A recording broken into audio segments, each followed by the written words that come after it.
이어서 정치권 소식 더불어민주당 최인호 전 의원, 국민의힘 홍석준 전 의원과 함께합니다. 어서 오십시오. 안녕하세요. 예. 자, 앞서 안철수 후보 인터뷰에서 보셨듯이 국민의힘 4강 대진표가 확정이 됐습니다. 국민의힘은 이제 후보 순위, 득표율 공개하지 않는 것이 방침이잖아요. 두 분은 어떻게 추정하시는지 한번 의견 들어보겠습니다. 우선 홍석준 의원님. 예, 나경원 후보와 안철수 후보가 치열한 어떤 경쟁을 할 거다고 했지만 많은 분들이 나경원 후보가 우세하지 않나 추측을 했었는데 사실은 안철수 후보의 또 저력, 또 대통령 선거에 몇 번 나가셨고 한 그런 저력도 대단히 막판에 뒷심을 발휘한 것 같습니다. 예. 특히 제가 분석할 때는 두 가지 또 요인도 실제적으로 큰 영향을 미치지 않나 싶은데 예. 저희가 이번에 이제 국민 여론 100%를 이제 네거티브를 이제 넣어서 이제 했습니다. 그러니까 그런데 거기에 이제 민주당원만 아니면 예를 들면 이제 국민의힘 당원 그리고 국민의힘 지지층 그리고 무당층까지 다 역선택 방지 조항에서 다 이제 제외가 돼서 들어왔거든요. 그렇게 네. 무당층에서 저는 안철수 후보가 좀 앞섰다. 그리고 지역별로도 보면 호남 지역이라든지 이제 지역별로 이제 쿼터 제한을 뒀습니다. 예, 그렇기 예. 때문에 그런 데서도 나경원 후보에는 좀 앞서서 그런 어떤 두 가지 요인이 직접적으로 안철수 후보가 4강 빅4 안에 들어는 어떤 요인이 아닌가 추측을 해봅니다. 나경원 후보가 되지 않고 안철수 후보가 올라온 것에 대해서 분석을 좀 해주셨습니다. 최인호 의원님. 예, 홍 의원님 말씀대로 네. 나경원 후보가 안철수 의원에게 역전을 당했다. 다시 말씀드리면 안철수 후보의 그 마지막 네. 승부수 윤석열 전 대통령의 탈당을 전격적으로 요구했지 않습니까? 네네. 사실은 전부 국민의힘 후보들이 윤석열 전 대통령과 거리두기를 적절하게 시도하는 가운데에 사실은 탈당 요구까지는 감히 못했거든요. 왜냐하면 아직도 강경 보수들이 윤 대통령의 지지가 여전히 남아있는 상황이기 때문에 그것을 너무 의식해서 어정쩡한 입장을 취했는데 그것을 파고들어서 안철수 후보가 전격적으로 아무도 거론하지 못했던 윤석열 전 대통령의 탈당 요구를 전격적으로 선언함으로써 네. 나경원 후보가 막판에 밀렸지 않느냐 그렇게 봐지는데 네.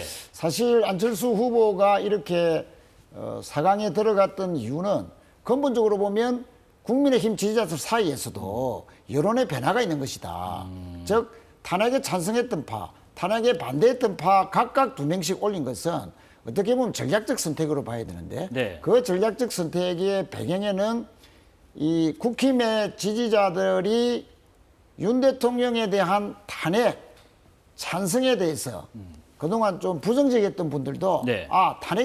탄핵이 되고 난 뒤에는 인정할 수밖에 없는 그래서 탄핵되기 전에는 약 한 35% 정도가 국민 전체로 보더라도 예. 탄핵에 반대했던 분들이라면 탄핵이 되고 난 뒤에 물으니 여론조사에 물으면 20% 초반대로 뚝 떨어집니다. 탄핵을 수용 못하겠다는 여론이. 네네. 그래서 전반적으로 국민 여론이 탄핵 찬성을 할 수밖에 없고 인정할 수밖에 없는 그런 여론들이 국힘 지지자들에게도 영향을 미치고 네. 이런 여론의 흐름들이 결국은 좀 강경 보수층이 상대적으로 좀 줄어들고 합리적인 중도 보수 예. 들이 국힘 지지자 내에서 좀 늘어나는 결과 막판에 예. 안철수 후보가 4강 티켓을 잡았다 이렇게 봅니다. 상당히 깊이 있는 분석을 상대당에 해주셨습니다. 홍 의원님, 지금 네. 2차 경선 구도 보면은 말씀하신 것처럼 이른바 반탄, 찬탄 이 2명씩 이렇게 나뉘었잖아요. 1차 경선에서는 아시겠지만 국민의힘 지지자와 무당층만을 대상으로 하는 역선택 방지 조항, 아까 말씀하신 국민 여론조사 100% 방식이었는데 2차는 어쨌든 당심 50%가 있단 말이죠. 어느 쪽으로 좀 힘이 쏠릴 거라고 보시는지요? 예, 이제 완전히 이제 1차 경선 때와는 다른 어떤 방향으로 흐를 겁니다. 일단 당심 50%라는 게 대단히 영향을 많이 이제 미치는데 그럼 누구에게 영향을 많이 미칠 것이냐? 상대적으로 탄핵을 반대했던 분들이 조금 더 저는 유리하지 않나 생각을 해봅니다. 그런데 이제는 절대적인 어떤 기준이 탄핵 찬성이냐 반대가 아닙니다. 무슨 말이냐면 과거에는 윤석열 대통령이 탄핵 심판하는 중에는 그것이 굉장히 차기 후보의 중요한 판단 기준이 됐다면 지금의 판단 기준은 누가 본선에 나가서 이재명 후보와 맞서 싸웠을 때 이길 수 있느냐, 이 점이 가장 중요한 어떤 판단 기준이 되고 있습니다. 그렇기 때문에 탄핵의 전 찬반 여부는 상대적으로 하나의 어떤 기준에 불과하고 절대적 기준이 아니다. 그럼에도 불구하고 이렇게 4강 대진이 이제 짜여진 것은 상대적으로 만약에 안철수 후보 대신에 나경원 후보가 왔다면은 한동훈 후보에게 상대적으로 조금 더 유리한 어떤 그런 어떤 구도인데 안철수 후보가 진출함으로써 어떻게 보면 좀 한동훈 후보에게 좀 유탄을 받은 어떤 그런 어떤 영향을 미치지 않나 생각을 해봅니다. 지금 말씀하신 것처럼요, 최 의원님. 이 탄핵에 찬성한 안철수 후보 또 한동훈 후보가 결선에 진출에 좀 불리해졌다. 왜냐? 이 표가 좀 갈릴 것 같다. 어떻게 보세요? 그렇습니다. 홍 의원님 분석대로 이제 경선 룰이 2차부터는 바뀌지 않습니까? 50대 50. 국민 여론조사는 50%는 이제 축소가 되고 당원 50%죠. 예. 아무래도 당원들 중에는 상대적으로 국민 여론조사보다는 탄핵에 반대했던 또 강성 지지자들이 상대적으로 많을 것이기 때문에 예. 탄핵에 찬성했던 안철수, 한동훈, 안철수 두 분의 지지의 총합이 탄핵에 반대했던 김문수, 홍준표 후보보다는 파이가 작다고 봐야죠. 네네. 그러면 이제 2강 티켓을 놓고 한동훈, 안철수 후보 간의 치열한 경쟁이 더 심화되지 않겠습니까? 네네. 한동훈 대표 입장에서는 나경원 후보가 되면 다 친윤 성향이고 친윤 성향의 세 사람이 후보로 되면 아무래도 본인은 탄핵에 찬성했던 사람이 한 사람뿐이기 때문에 네. 합리적인 어떤 그 보수들의 지지를 혼자서 받는 결과라서 2강 최종 결선으로 올라갈 확률이 상당히 높아졌는데 이제 안철수 후보와 또 선명성 경쟁까지 해야 되니까 상대적으로 보면 한동훈 후보가 결선으로 올라갈 확률이 상대적으로 적어졌다. 네. 그러나 전체적으로 봤을 때 전략적 선택을 하지 않겠나. 결국은 탄핵에 찬성했던 후보 한 분, 또 반대했던 후보 한 분 이렇게 1대1로 올려서 네.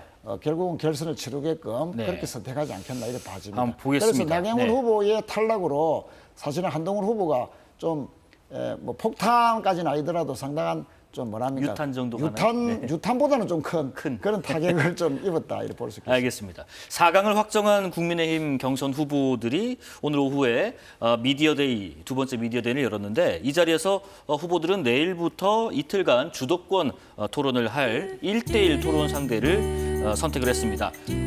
다시 한번 지금 보여드리죠. 네, 되게 좀 부드러운 음악이 나오는데 각 후보들 자 사랑의 화살표인가요? 안철수, 김문수는 한동훈, 한동훈은 홍준표, 홍준표는 다시 한동훈 후보에게 가서 이렇게 커플이 또 탄생하기도 했습니다. 자, 각 후보들 어떤 전략으로 토론 대상자를 지목했을까? 홍 의원님 의견 들어보겠습니다. 예, 저 화살표에 저는 배경음악이 나오니까 마치 이제 남녀 파트너 짝짓기 할 때 어떤 그런 배경음악이 나온 것 같습니다. 네.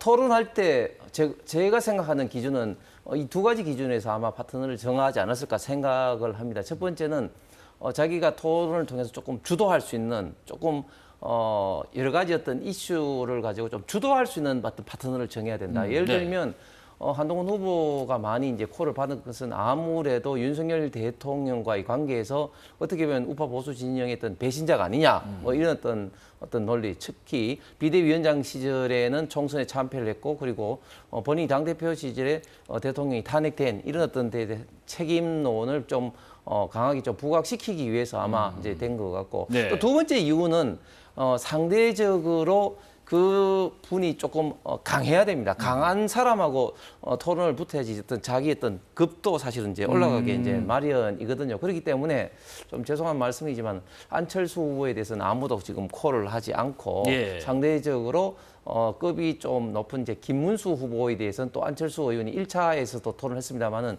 더 토론을 하지 않았나 그렇게 생각합니다. 네, 어느 1대1 토론을 좀 주목해 볼 만하다고 생각하세요? 우선 그 반탄파 홍준표, 김문수 후보가 예. 다 이제 그 한동훈 후보를 지목했어요.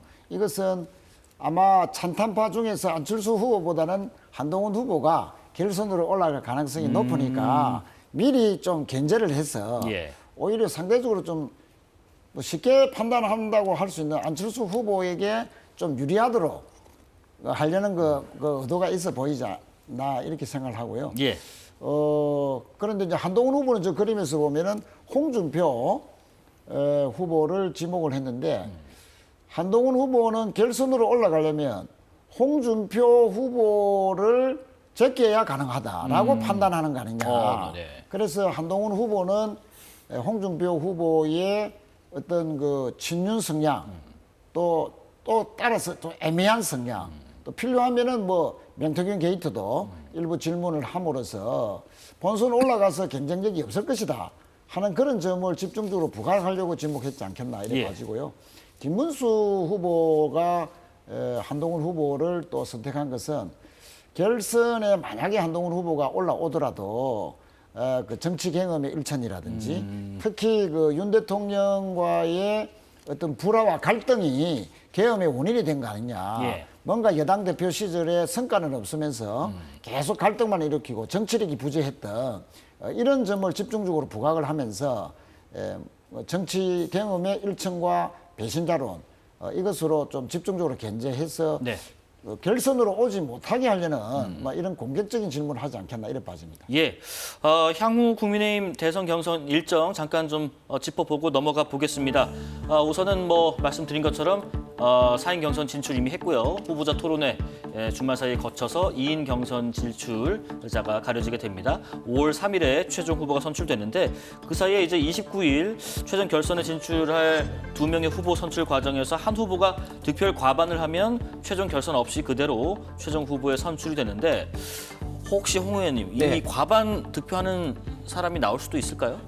저는 어렵다고 봅니다. 어려워요? 예, 왜냐하면 지금 현재 1, 2, 3위가 순서는 안 정했지만 굉장히 좀 타이트하게 지금 현재 지금 돼 있을 가능성이 굉장히 많기 때문에 네네. 예, 과반 이상은 어렵습니다. 지금 물론 이제 홍준표 후보 측이나 한동훈 후보 측에서 이제 끝내겠다, 과반을 넘겠다 이렇게 뭐 주장을 하고 있습니다만 그것은 어떻게 보면 좀 지지층에 대한 어떤 자신감의 표현이라고 할 수도 있고 예.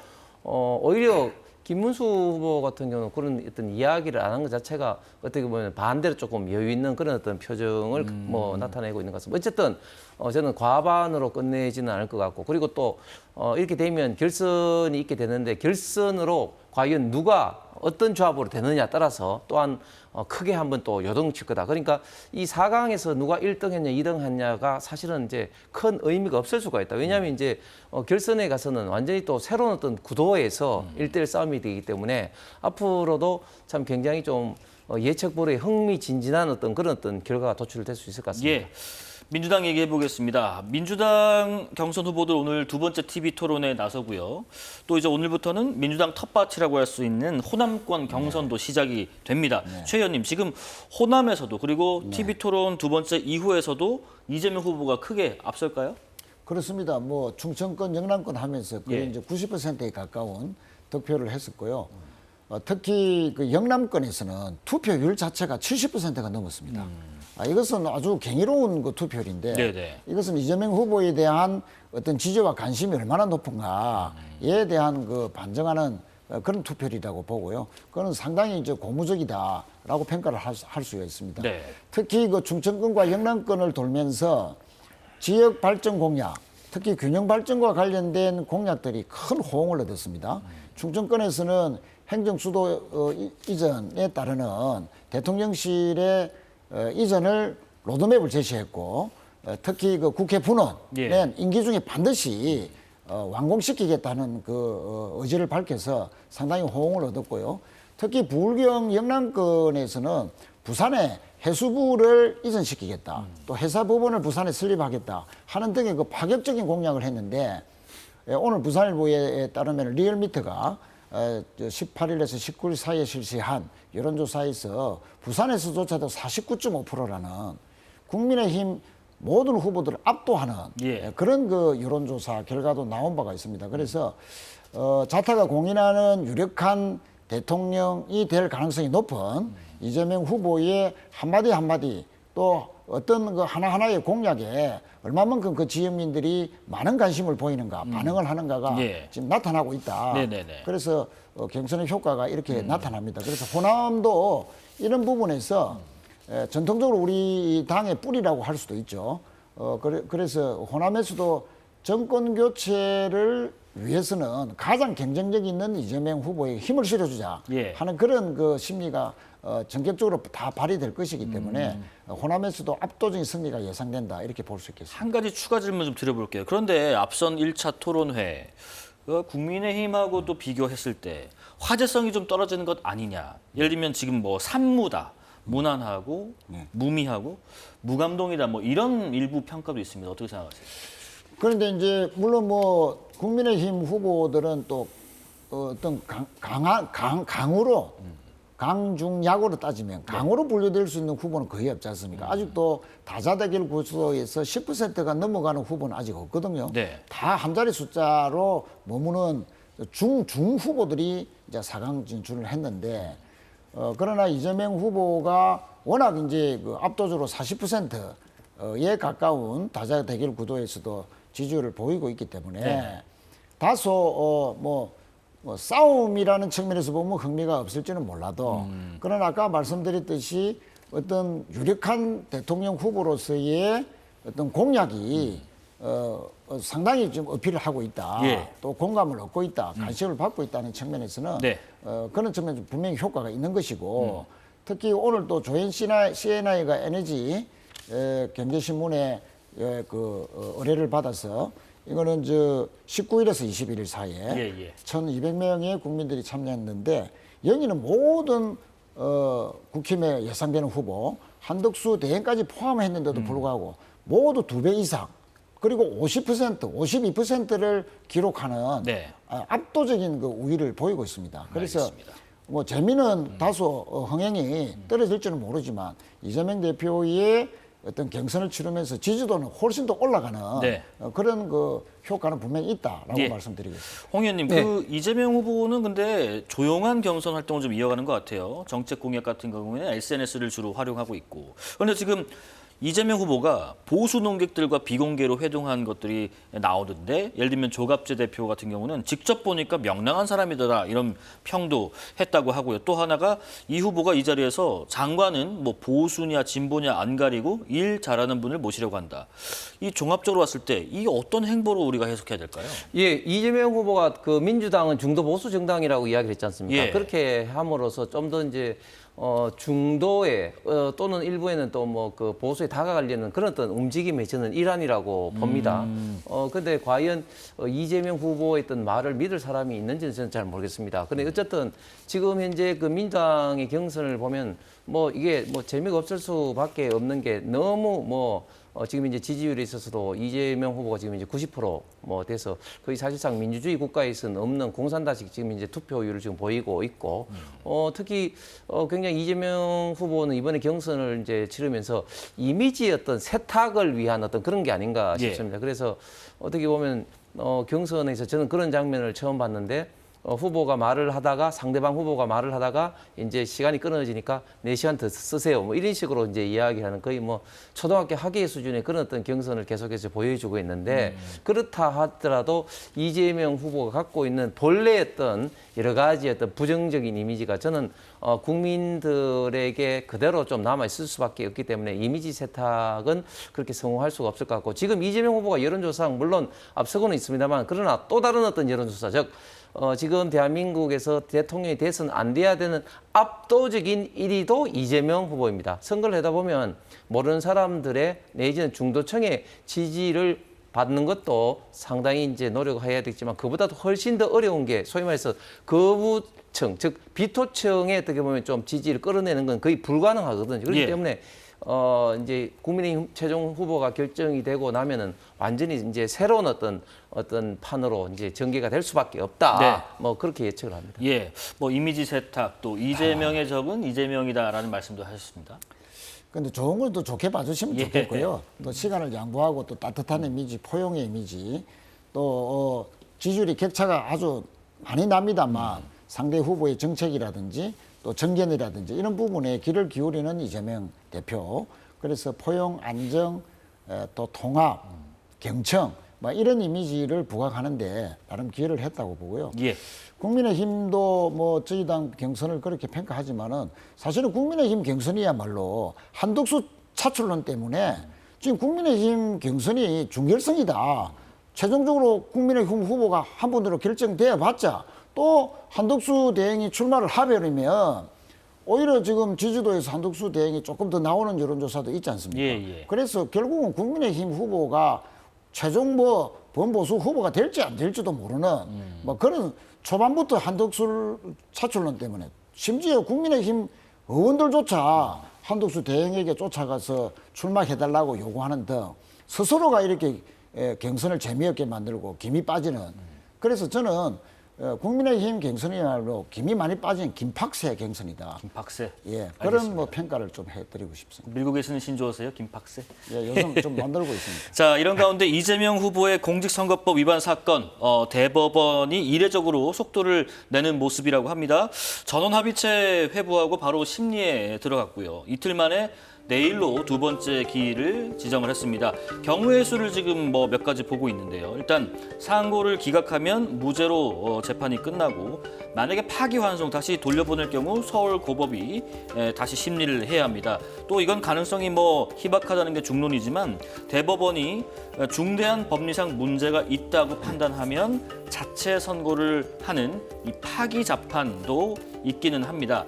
자, 그런데 대선이라는 변수가 있다 보니까 대법원의 이 속행 이유가 뭐냐 좀 서로 다른 분석이 나오는데 두 분 의견 차례로 듣겠습니다. 홍 의원님 먼저 네. 말씀해 주실까요? 예, 대법원에서는 지금 현재 그 굉장히 속도를 이제 빨리 서두를 수밖에 없는 상황입니다. 왜냐하면 이재명 후보가 유력한 지금 대선 주자인 입장에서 지금 대선이 끝나고 난 다음에 과연 재판이 속행되느냐 했던 문제에 대해서 사실은 84조를 가지고 이재명 후보 측에서는 속행이 안 된다고 이야기했는데 그것을 말하는 어떤 소출한 게 재판이 포함되지 않음에도 불구하고 그렇게 주장을 하고 있는 것이죠. 최근에 우리 대한민국에서 가장 근 있는 헌법학자인 허영 교수님은 68조, 뭐 저도 평소에 그렇게 생각했습니다. 68조 어떤 내용이 있냐면 네. 대통령이 재판상의 사유로 인해서 거리가 됐을 때는 60일 이내 재선거를 해야 되는 조항이 있습니다. 재판상 등의 이유로. 그러니까 재판이 진행된단 말이죠. 그럼에도 불구하고 이 84조라든 이 해석의 문제를 둘러싸고 선거 이후에는 굉장히 사법적으로 혼란이 있을 수밖에 없는 상황입니다. 그렇기 때문에 지금 대법원에서 속도를 굉장히 높이고 있다. 그리고 이것은 당연한 겁니다. 왜냐하면 공직선거법에서는 633의 어떤 기준에 의해서 당연히 지금 현재 이런 어떤 절차로 이제 밟아야 되는 것이죠. 예. 그래서 지금 이제 전원합의체로 넘어갔고 전원합의체에서 벌써 어제 한번 심리를 했고 또 24일 날 내일 심리를 한다는 거 아니겠습니까? 그렇게 되면 대법원은 결국은 이제 사실심이 아닌 법률심이기 때문에 정인도 필요 없고 해서 심리 몇 번을 거쳐서 그냥 선고를 하면 됩니다. 물론 선고의 결과가 어떻게 될지는 모르겠습니다만 한 가지 확실한 것은 대법원에서 굉장히 빠른 속도로 심리를 해서 빨리 결정을 하려고 하고 있다. 그럼 언제 결정을 하느냐? 저는 민주당을 위해서라도 5월 12일 이전에 결정을 해야 됩니다. 왜냐하면 파기 재판 내지는 파기 환송이 저는 결정될 것으로 저는 믿습니다만은 그렇게 된다면 민주당의 후보도 없이 대선을 치러야 될 그럴 가능성이 있기 때문에 네. 또 그런 것은 또 다른 또 국민의 선택권을 제한하는 그런 문제점도 있기 때문에 네. 최대한 5월 12일 이전에 저는 빨리 결정을 하기 위해서 이렇게 대법원에서 신속하게 움직이고 있다고 생각합니다. 지금 말씀하신 게 이제 5월 11일까지 후보 등록 마감이고 또 633 아까 원칙에 따르면은 6월 26일 기한이고 또 대선은 6월 3일이고 어떻게 생각하세요?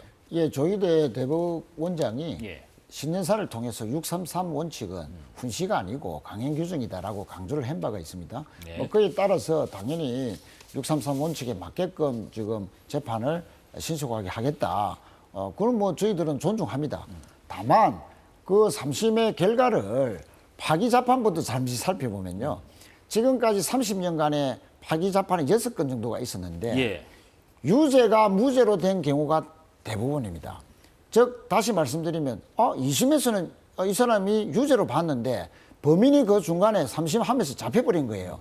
범인이 확실하게 잡혀버렸기 때문에 이분들한테는 고법으로 다시 돌려보낸 것 자체가 인권 유린일 수 있잖아요. 범인이 잡혔는데 예. 범인이 아닌 것이 드러났는데도 또 재판을 받는다. 이거는 너무 가한 형벌이고 가혹한 인권의 침해다. 이래서 이제 그 무죄로 바로 자기가 판결을 하는 것이죠.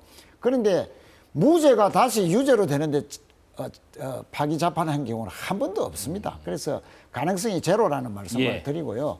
고법으로 파기 환송될 가능성도 저는 제로다. 왜냐하면은 김문기 씨를 몰랐다가 아니고 1심에서 유죄로 본 것이 2심에서 무죄로 됐지 않습니까? 네. 그 내용은 국민의힘 의원들이 정거로 내놓은 그 사진이 왜 10명 정도가 찍은 사진을 왜 4명으로 축소 조작을 해서 네네. 마치 친한 것처럼 보이게끔 했느냐.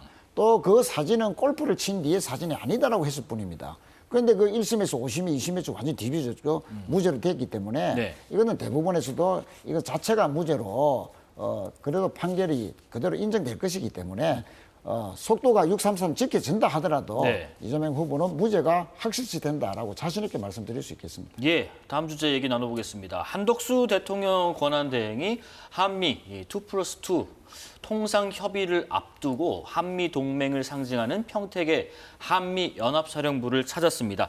이 자리에서 한미 동맹의 중요성을 강조하고 또 동맹의 근간이 한미의 군대이고 바로 이곳 연합사다. 장병도 격려했다고 하는데 홍 의원님 왜 네. 한미 연합사령부를 선택했을까요? 지금 일단 그 한미연합사령부가 우리 대한민국의 안보에서 차지하는 비중이 굉장히 크고 예. 특히 지금 그 트럼프와 관세 협상을 지금 하고 있는 진행 중에 있는 상황 아니겠습니까? 그런데 관세 협상만으로 우리가 진행해서는 곤란합니다. 왜냐하면 다른 나라들도 지금 이제 그 상호 그 관세 25%라는 게 있는데 그러면 미국이 관세를 낮추기 위해서는 나름대로 또 명분이 있어야 되는데 우리는 2007년 한미 FTA를 맺을 때도 결국은 명분을 우리가 안보적인 측면에서 우리가 한미 FTA를 믿지 않으면 자연스럽게 대한민국은 지역적으로 중국의 의존이 가속화될 수밖에 없다. 이런 논리를 가지고 한미 FTA를 맺었습니다. 그러듯이 이 안보와 특히 이 경제 를 문제를 같이 이제 패키지로 협상을 해야지 일괄 타결이 저는 가능하다 봅니다. 여기서 말하는 안보 경제 또 어떻게 보면 좀 중간적인 영역에 해당되는 것이 뭐 LNG라든지 또 조선이라든지 여러 가지 좀 이슈가 있습니다. 그렇기 때문에 그런 상징적인 장소의 하나로 네. 저는 평택 사령부를 저는 방문을 했다고 보는데 참고적으로 저도 군대 생활 때 카투사 이제 용산이라 그런 곳을 많이 이제 가봤는데 네네. 예 상당히 좀 가보면은 우리가 사실 저도 뭐 그때는 배울 게 굉장히 많았습니다. 앞으로 저런 어떤 것들이 저는 자연스럽게 많이 도출되지 않을까 생각합니다. 자, 최 의원님께는 좀 보태서 여쭤볼게요. 지금 연합사를 왜 찾았을까에 더해서요. 이 행보와 관련된 며칠 전 공개된 외신 인터뷰 기사 내용을 좀 보면요. 이 파이낸셜 타임즈인데요.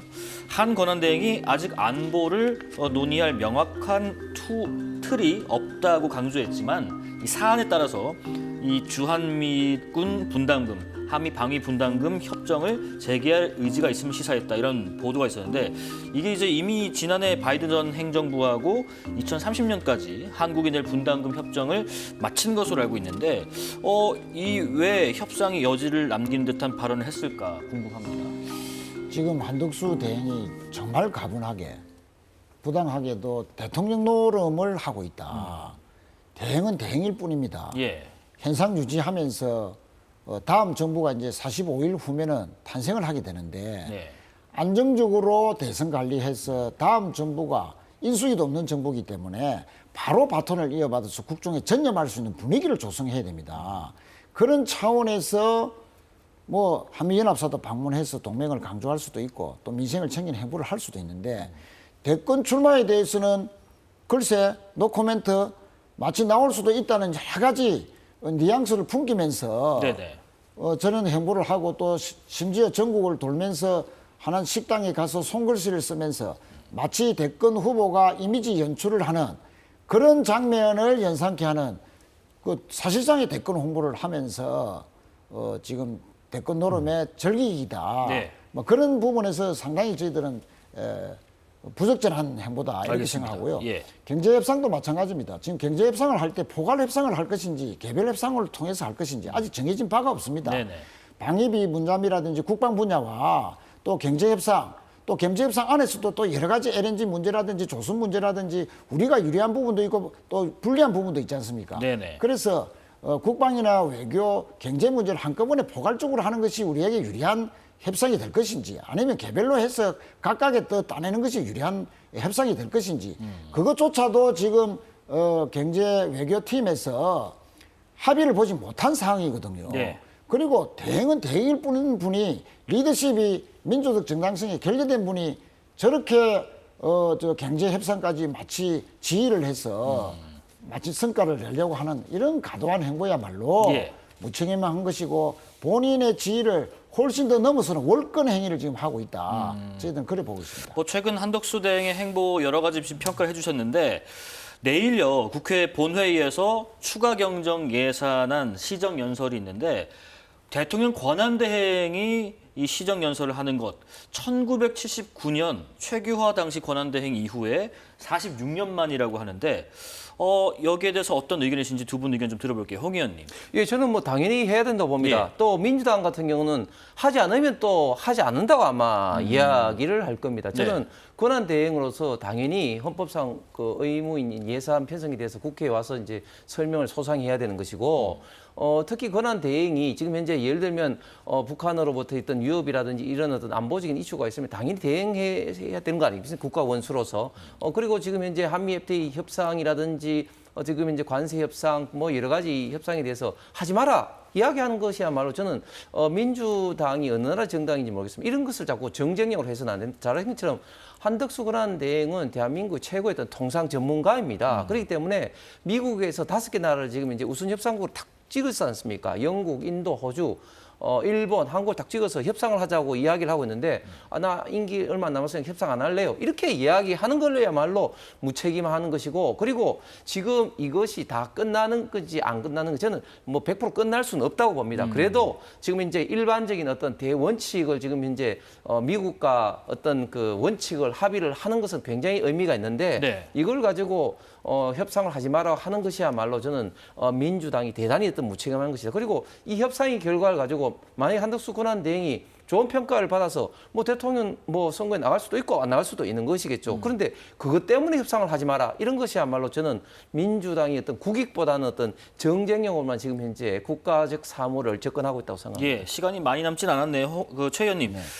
시정 연설 권한대행의 시정 연설 내일 하지 않는 것이 바람직합니까? 뭐 할 수는 있겠죠. 예. 또 그러나 추경안이 애초에 저희들 야당이나 뭐 지금은 여야가 없습니다만 다수 의석을 가진 제 정당들이 지금 골목 상권이 너무 힘들고 해서 예. 전 국민 그 회복 지원금을 좀 파격적으로 늘리자. 지금 경제 성장률이 지금 1%에 못 미칠 것이라는 IMF의 지금 경고성 추정도 지금 나오고 있지 않습니까? 예. 이럴 때는 좀 경기를 파격적으로 좀 활성화시켜야 되는데 너무나 인색한 정부의 추경안을 들고 오면서 아니 본인이 진정성 있게 대권 노름을 안 하면서 국민 여러분 그러나 지금의 살림살이는 이 정도밖에 안 돼서 그러니까 양해해 주시고 또 앞으로 새 정부가 들면 또 정책을 또 그렇게 확장 정책을 펼칠 수도 있으니까 좀 기다려 주십시오. 이렇게 양해를 겸손하게 하면 국민들 양해를 하겠지만 온 전국을 다니면서 마치 대권 후보를 나올 듯이 하는 속에서 국회에 와가지고 또 대통령 신용까지 흉내까지 내는 시정연설이야말로 예. 그래서 그래서는 좀 행보가 부적절하다는 것이고 알겠습니다. 끝으로 한 말씀만 더 드리면요. 네. 지금 5개 국가에 협상을 하자라고 우선 국가를 지정한 트럼프의 전략은 지금 가장 먼저 협상에 임하는 나라가 그 기준이 된다. 그래서 최고 많이 양보를 받으려 할 건데 트럼프가. 네. 그래서 최고 먼저 응하는 나라는 호구 잡힌다. 그래서 다 미루려고 분리할 수 하거든요. 있다. 그런데 한덕수 대행이 자기네 대권 출마 그 이미지 연출 때문에 제일 먼저 트럼프 앉아서 뭐 하려는 이런 대권 속셈이 그 작용해서 한다면 이건 알겠습니다. 정말로 국익을 훼손하는 겁니다. 네, 정치권 소식 더불어민주당 최인호 전 의원 또 국민의힘 홍석준 전 의원과 함께했습니다. 고맙습니다. 감사합니다. 네, 4월 23일 특집 사사건건 여기까지입니다. 내일 뵙겠습니다. 시청해주신 여러분 고맙습니다.